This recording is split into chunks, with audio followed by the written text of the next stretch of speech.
In other words, Democrats want to disarm law-abiding Americans while allowing criminal aliens to operate with impunity. But that will never happen as long as I'm your president, not even close. I promise to defend the Second Amendment rights of every American, and I always will. I'll never let you down.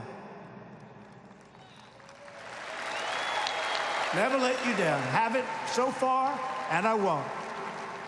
Because as the famous saying goes, when guns are outlawed, only outlaws will have guns. Very simple. The Democrats are also working hard to block the wall. But we are building the wall. They're not happy about it.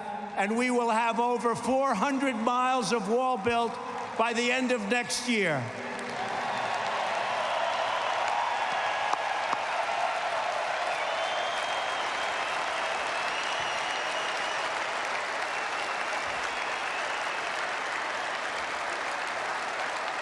Building a lot of wall. I want to thank Border Patrol. I want to thank our great military. I want to thank the Army Corps of Engineers. They've been incredible. And we are doing something that I could do very quickly, and we're doing it very quickly. But dealing with these people is very, very difficult if you haven't noticed, okay?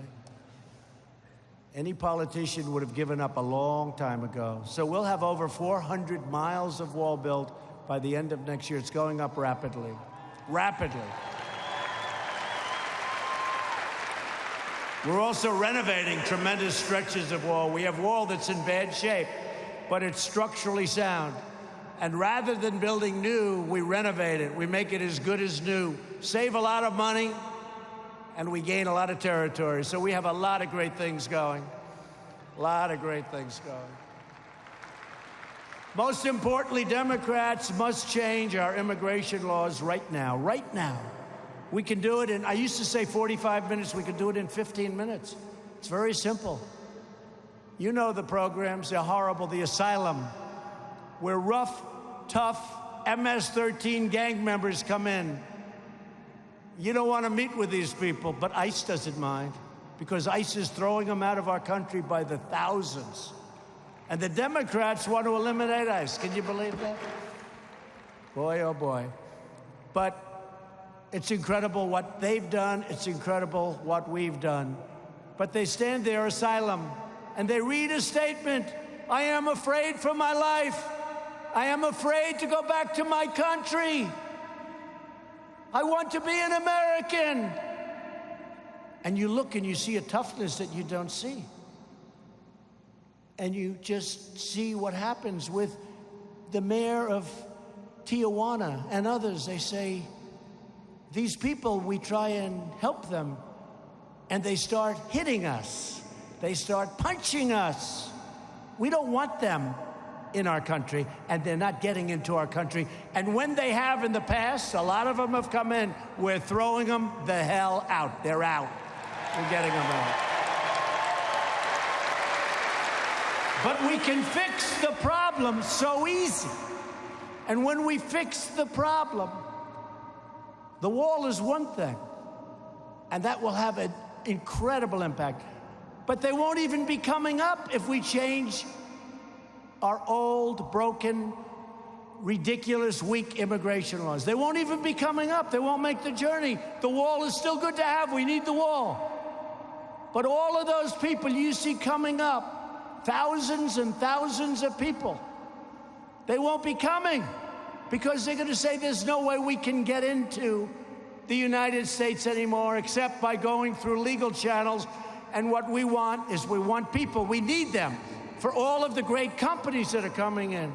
But people have to come in to our country legally and through merit. Through merit.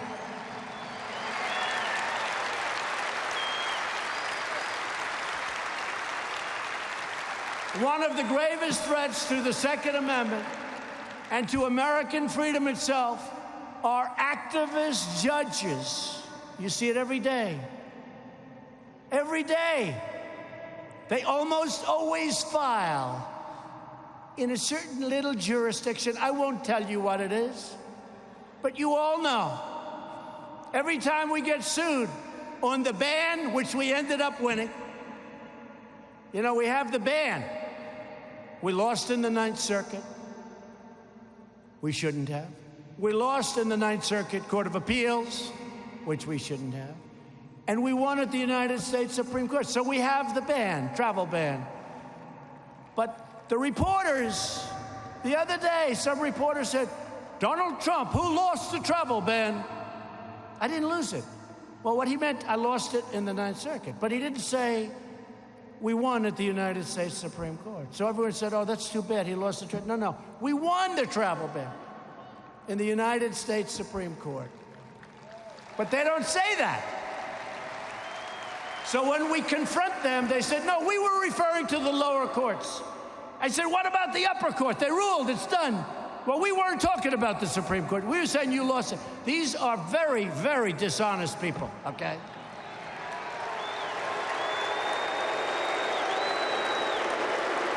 Nobody gets it. Why? They're opposed to strong military. They're opposed to all of the things we've done, including making our nation wealthy, including high GDPs, including all of the security and all of the law enforcement, all of the things we're doing. It's incredible. Nobody understands it. Someday we're going to figure it out, and I'll feel much better about it. But why are they opposed to things that truly make our country great? Why? Nobody gets it. I don't get it. The level of dishonesty and corruption in the media is unbelievable. But we're stuck with activist judges who seek to rewrite our Constitution to force their own radical views onto our country. That is why my administration has led a historic effort to confirm fair and impartial and mostly conservative judges who will interpret the Constitution as written. And I'm very proud to announce that we will soon have 145 federal judges confirmed, a record number including 2 great Supreme Court judges.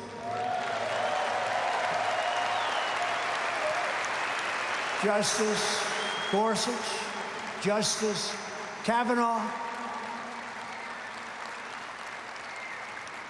2 fantastic justices.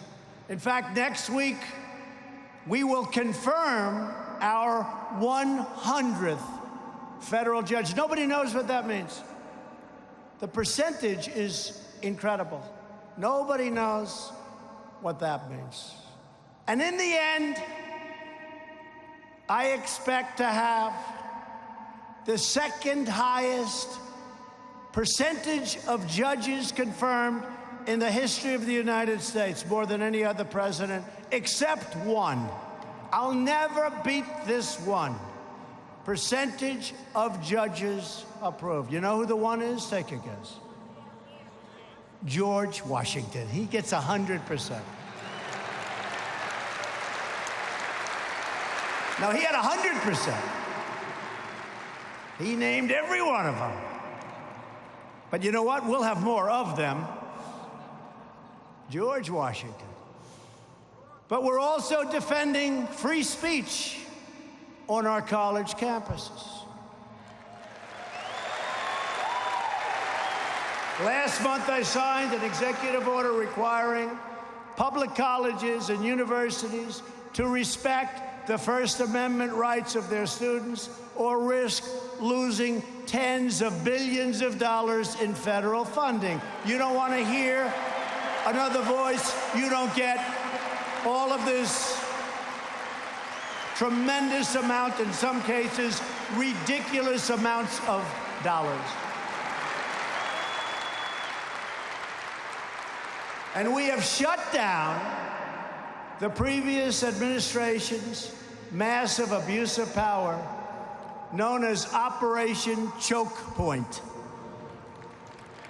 Under this ill-advised program, government bureaucrats discouraged banks from making loans to gun retailers, a backdoor attack on private gun ownership that will never be allowed to happen on my watch. That's step one, folks. Step one. You know what step 2, 3, and 4 is? Step 4 is you don't have guns. You don't have any way to protect yourself.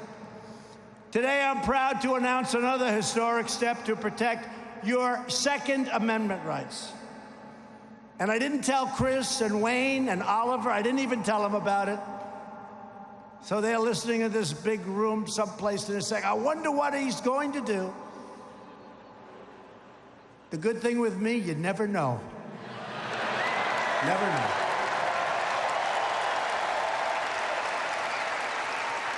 That's why we're making trade deals that are so good for our country. So in the last administration, President Obama signed the UN Arms Trade Treaty. And in his waning days in office, he sent the treaty to the Senate to begin the ratification process. This treaty threatened your subjugate, and you know exactly what's going on here, your rights and your constitutional and international rules and restrictions and regulations. Under my administration, we will never surrender American sovereignty to anyone. We will never allow foreign bureaucrats to trample on your Second Amendment freedom. And that is why my administration will never ratify the UN Arms Trade Treaty. I hope you're happy.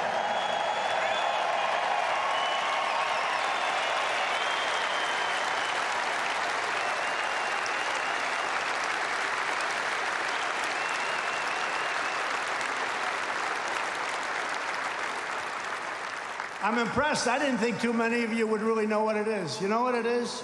A big factor. But I see a couple of very happy faces from the NRA over there. And I am officially announcing today that the United States will be revoking the effect of America's signature from this badly misguided treatment. We're taking our signature back.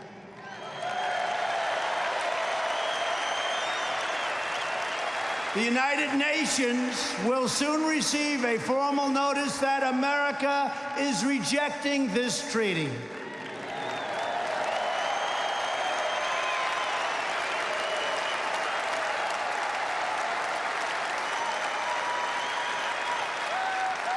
As part of this decision, I will sign right now, in front of a lot of witnesses, a lot of witnesses, a message asking the Senate to discontinue the treaty ratification process and to return the now rejected treaty right back to me in the Oval Office, where I will dispose of it.